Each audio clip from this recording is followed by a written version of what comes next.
Good morning everyone, কেমন আছো সকলে? আশা করছি সকলেই তোমরা ভীষণই ভালো আছো। আমরাও মোটামুটি সবাই ভালো আছি।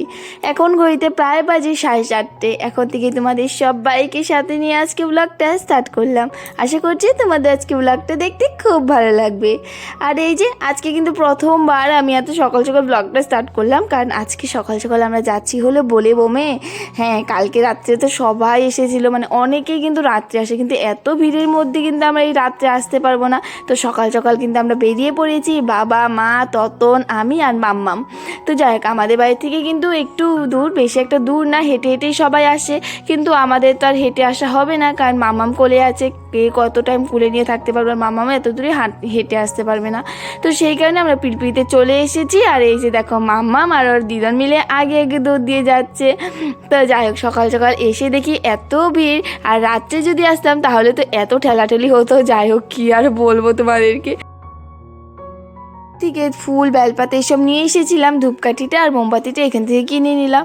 আর আজকে তো আমাদের লাস্ট সোমবার, তারপর তো শ্রাবণ মাস শেষই হয়ে যাবে, মানে আর সোমবার পাবে না, আর কয়েকদিন আছে শ্রাবণ মাস। সবাই মিলে কিন্তু রাত্রে আসলেও বেশ ভালো লাগে। বিয়ের আগে আসতাম, কিন্তু বিয়ের পর আর আমার একবারও বলে বমে আসা হয়নি। আমাদের বিয়ের পরপরই এই যে কোভিড চলে এসেছিল, সেই কারণে আর আসাই হয়নি। তারপর তো 2 বছর এখানে মানে হয়নি, 2-3 বছর বলতে পারো আর হয়নি। তারপর তো মাম্মামি চলে এসেছে, তারপর মাম্মাম হওয়ার পর তো আর আসাই হয়নি। তারপরে এই যে এখন এবার প্রথম বলতে পারো মামামকে নিয়ে আসলাম, আর বরের সাথে আমার একবারও আসা হয়নি। ভাবলাম সামনের বছর যদি সব ভালো থাকে, মামামও তো বড় হয়ে যাবে, তাহলে আমরা মামাম, আমি আর বরকে নিয়ে আসবো রাত্রে করে। তো যাই হোক, এখানে দেখো প্রথমে মা আর বাবার ততন গেল স্নান করতে, তারপর ভাবলাম যে ওরা আসুক, তারপরে আমি যাবো। মামামকে নিয়ে দাঁড়িয়েছিলাম। আর রাত্রে কিন্তু মানে 2 ভাই এসে মানে একদম 4:30-4টার দিকে ওরা গিয়েছে, তারপরে আমরা এসেছি। তো এই দেখো, ততন তো স্নান করে কি খুশি, আর এত ঠান্ডা জল না, খুব ভালো লাগে। আর এই যে গরমে না, গরমের দিনে বেশি একটা ঠান্ডা লাগে না, আর ঠান্ডার দিনে তো বেশ ঠান্ডা হয়ে থাকে জলটা। যাই হোক, এখানে দেখো মা বাবা স্নান করে চলে আসছে, আর এখন এই যে পুজোটা দিবে মা, এখানে সব কিছু রেডি করে নিচ্ছিল। আর এখানে তো পাথর দিয়ে সবাই পুজো দিয়েছে, তো এখানটাতে আমরা ভাবলাম এখান থেকে ঠাকুরটা বানিয়ে তারপর পুজো দেবো। তারপরে যে মা ওখানে সব রেডি করছিল, আর আমি নিজের মধ্যে চলে এসেছি স্নান করতে। আমার না খুব ভয় লাগে নদীতে স্নান করতে, জানি না কেন। মানে একটু জলে থাকলে ঠিক আছে, বেশি জলে আমি গেলে না একদমই মানে পারি না আর কি স্নান করতে। তো এই যে আরও একা ছিলাম, ডুব দিতে তো আমি একদমই মানে কি বলবো, দিতেই পারি না, মানে খুব ভয় লাগে। তো একটু নিচা হয়ে শরীরটা ভিজে তারপর মাথায় এই যে এমনি জল দিয়ে দিয়েছিলাম। তারপর স্নান টান করে চলে এসেছি যে আমিও পুজো দিতে। মা আর বাবার পুজো দেওয়া হয়ে গেছে, আমিও ঠাকুরকে জলটা ঢেলে নিলাম।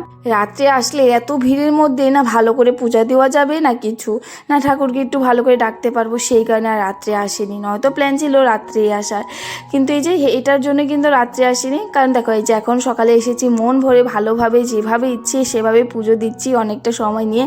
কিন্তু এই যে এখন যদি আমরা রাত্রে আসতাম তাহলে কিন্তু এভাবে পারতাম না। আর আজকে যেহেতু লাস্ট সোমবার ছিল, সেই কারণে।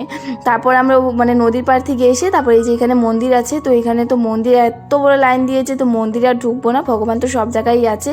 তো বাইরেই আমরা এই যে বটগাছ ছিল, ওখানেও শিব ঠাকুর আছে, ওখানেই আমরা জল ঢেলে নিলাম। আর একে দেখো গরুটা কখন থেকে ঘুরছে, তো ওদেরকে মানে গরুটাকে একটা বিস্কিট দিয়ে দিলাম, বিস্কিটের প্যাকেট কিনে দিলাম, ওই যে বিস্কিট খেলো আর প্রণাম করলাম। তারপর আমার ততন দেখো এখানে কী করেছে, ওখানে লুচি আর সবজি দিচ্ছিল, তো সেটা আবার ততন নিয়ে এসেছে। ততনকে দেখে মাম্মাম বলছে আমিও খাবো, তো এই যে দুজন মিলে খেয়ে নিল। তারপরে এই যে আমরাও বেরিয়ে পড়লাম, আমরা দেরি করিনি। তারপর আবার পিলপিলিতে উঠে এখন চলে যাবো বাড়িতে গিয়ে আবার ঘরে পুজোটাও দিতে হবে। মারও খুব ইচ্ছে ছিল হেঁটে আসার, আমারও ইচ্ছে ছিল, কিন্তু এই যে মাম্মামকে কোলে নিয়ে হেঁটে আর আসতে পারবো না, সেই কারণে কিন্তু পিলপিলিতেই চলে এসেছি। বাড়িতে এসে তারপর যে পুজোটা দিয়ে নিলাম। আজকে দেখো ঠাকুরকে অনেক কিছু ফল দিয়ে পুজোটা দিয়েছি। তো এখানে শিব মন্দিরে পুজোটা দিলাম, তারপরে এই যে এখানে ঘরের পুজোটাও দিয়ে নিলাম।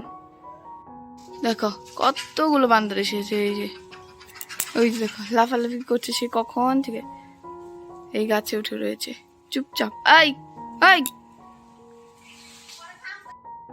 আমাদের এখানে কিন্তু এখন এত হনুমান হয়েছে কি বলবো।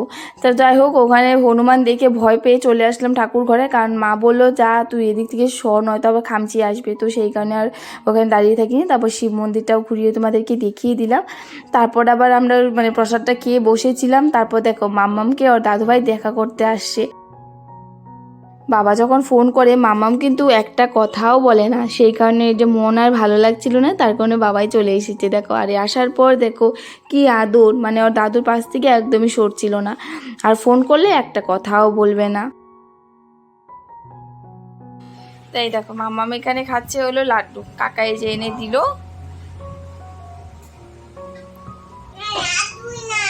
কিছু হবে না, আঠা আঠা। দেখো মা এখানে দিদার সাথে গল্প করছে, তার জন্য যে এক হাত দিয়ে রুটি বানিয়ে বানিয়ে মানে বেলছে আর ভাজছে। এই দেখো দিদা ফোন করলেই যখন। সকালে ব্লগটা করেছিলাম, তারপর সারাদিন একদম আছি গিয়েছে, তারপর আর কন্টিনিউ করতে পারিনি। তো এই যে এখন রাত্রি বাজে 8:30, এখন আবার ব্লগটা স্টার্ট করলাম। তো এখানে মামা পেয়েছিল ব্যথা, তো তার জন্য ওর মনটা একটু ভালো। হ্যাঁ খাও লাড্ডু, ভালো লাড্ডু। তো ওই যে কান্নাকাটি করছি, যখন চুপ হলো, আর কাকা এখন লাড্ডু এনে দিয়েছে, লাড্ডু খাচ্ছে বসে বসে। আর মামা আছে রুটি খাবো, রুটি খেয়ে তারপরে ঘরে যাবো। ওই যে লাড্ডু খাচ্ছি। ভালোবাসো লাড্ডু? ওইটা আমার, ওইটাও তোমার? ঠিক আছে, তোমার লাড্ডু ভালো লাগে? লাড্ডু, মামাম লাড্ডু খেতে ভীষণ ভালোবাসে। এটা খেয়ে নাও, এটা খেয়ে নাও। বা হাত দিয়ে খেতে হয় না, তোমার ডান হাত দিয়ে ধুয়ে দিয়েছি আর তুমি বা হাত দিয়ে খাচ্ছ। খাও। এই যে দুটোকে যে দেখতে পাচ্ছ, মানে কখনো কখনো এত ঝগড়া হয়, আবার কখনো এত মিল আর এত ভালোবাসা, কি বলবো, মানে ঝগড়াতে একটু বেশি ভালোবাসাটাই বেশি হয়। তো এই যে এখন বুনু ওকে চকলেট নিয়ে আসলো, এই যে এখন মামামকে বলছে খাইয়ে দেবে, বলছে কি আমি তোমাকে খাইয়ে দিব আর আমি খাবো। করে ঘরে আসলাম, এখানে এই যে মানে ওদের দোলনাটা ছিঁড়ে গেছিল, ওই যে বিক্রম এখানে এই যে সব বিক্রম কয়েকদিন যে জিম যাচ্ছে, সেই কারণে ওর বডি হচ্ছে নাকি সেটাই আর কি বারবার ক্যামেরার সামনে দেখে। তো যাই হোক, এই যে ওই যে দোলনাটা বেঁধে দিল, এই দোলনাটা পড়ে যাবে। দোলনাটা ছিঁড়ে গেছিল, এটা সুতির কাপড় না, দোলনাটা ছিঁড়ে গেছিল। দুজনটা সারাটা দিনে দোলনাতের উপরেই থাকে, সেই কারণে ছিঁড়েও গেছিল। দাঁড়া উঠিয়ে দিচ্ছি। আর এই যে জাস্ট ভাত খেয়ে আসলাম, মামারও মানে ঘুম পেয়ে গেছে, ও কান্নাকাটি করছে। তো চলো এখন ওকে ঘুম পাড়িয়ে নিয়ে গে। তো দেখো এখানে মা বসেছে শাড়ি নিয়ে, তো এখানে এখন মা বুনুর জন্য আর মামার জন্য শাড়ি বানাচ্ছে। আর এই যে মহারানী দেখো এখানে শাড়ি পরে বসেও আছে, এই শাড়ি পরে বসেও আছে, দেখো স্টাইলটা দেখো না কিভাবে বসেছে। দেখি একটু দাঁড়াও তো বুনো, দাঁড়াবে না? আয় তাপস শুন। আর এই যে এই ছেলেকে যে দেখতে পাচ্ছ, আজকে সারাদিন ঘুমিয়েছে। কালকে বলে আমি গিয়েছিল সারা রাত্রি ঘুমাই না, আজকে সারাদিন ঘুমিয়েছে। এই যে এখন কয়টা বাজে, 10:30 বাজতে গেলে, এই যে এখন ঘুম থেকে উঠেছে, খেয়েছে।